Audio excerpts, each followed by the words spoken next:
పరిశ్రమల నిర్వహణలో భద్రతా ప్రమాణాలు ఖచ్చితంగా పాటించాలి అని ఇందుకు సంబంధించి ప్రభుత్వం నిర్దేశించిన మార్గదర్శకాలను అనుసరించి తగిన జాగ్రత్తలు తీసుకోవాలి అని జిల్లా కలెక్టర్ పి ప్రశాంతి ఆదేశించారు. గ్రోత్ హబ్ కింద తూర్పుగోదావరి జిల్లాలో ఏప్రిల్ నెలలో కేంద్ర బృందం సభ్యులు పర్యటించనున్నట్లు తెలిపారు. స్థానిక కలెక్టరేట్ సమావేశ మందిరంలో ఇండస్ట్రీస్ సేఫ్టీ కమిటీ 16వ డిఐఈపిసి కమిటీ సమావేశం జిల్లా కలెక్టర్ అధ్యక్షతన నిర్వహించారు. తొలుత 15వ కమిటీ సమావేశంలో తీసుకున్న నిర్ణయాలు, చర్య అనంతర నివేదికపై సమీక్షించారు. ప్రశాంతి మాట్లాడుతూ పరిశ్రమలకి సంబంధించి గణాంకాలు కాకుండా పరిశ్రమల కోసం వచ్చిన దరఖాస్తులు ఎందుకు అనుమతుల జారీలో పెండింగ్ ఉందో ప్రతి దరఖాస్తు వారీగా నివేదిక కమిటీ ముందు ఉంచాలన్నారు.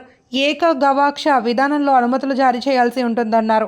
ప్రమాదకర వ్యర్థాలు విడుదల చేసే పరిశ్రమలు 1 రోజులకు, 3 నెలలకు, 6 నెలలకు తప్పనిసరిగా తనిఖీలు నిర్వహించి అందుకు అనుగుణంగా జాగ్రత్తలు తీసుకోవాలి అని కోరారు.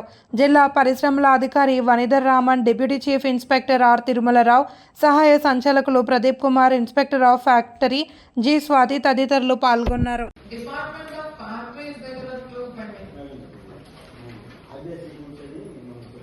గైడ్ అవుతుంది అప్లికేషన్. ఆ రోజు నేను ఇంటికి చెక్ చేశాను. లైసెన్స్ 24,000 కట్టాలని సిస్టమ్ ఫాల్ట్ వల్ల